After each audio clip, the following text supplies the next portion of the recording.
Welcome to our channel. Today we how to use Optum HSA Card for medical expenses, payment guide step by step clearly. Begin by locating your Optum HSA Card. Make sure the card is activated if it's your first time using it. Visit the healthcare provider or pharmacy where you wish to make a payment. Settle on the medical services or products you need. At the point of payment, present your Optum HSA Card to the cashier or receptionist. If asked, inform them that you are paying with a health savings account. Provide the card for swiping or insertion into their payment terminal. Be prepared to enter your PIN if required by the terminal. Confirm that the total amount due is covered under eligible medical expenses. Review the transaction details carefully before completing the payment. Keep a copy of the receipt for your records.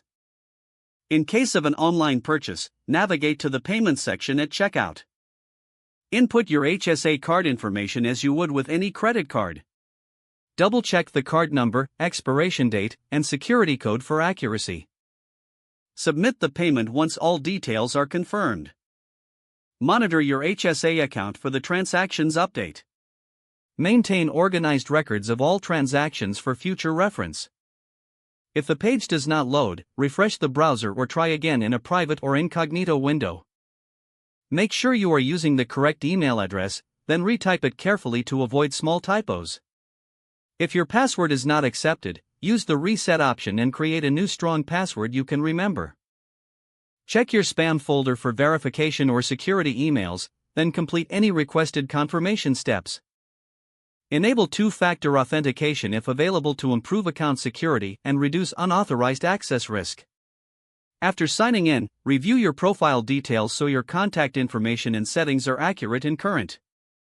If you see an error message, note it down and try again after restarting your device and internet connection. Log out when you finish, especially on shared devices, to keep your account and payment information secure. If the page does not load, refresh the browser or try again in a private or incognito window. Make sure you are using the correct email address, then retype it carefully to avoid small typos. If your password is not accepted, use the reset option and create a new strong password you can remember. Don't forget to like this video and subscribe to our channel for more step-by-step tech guides.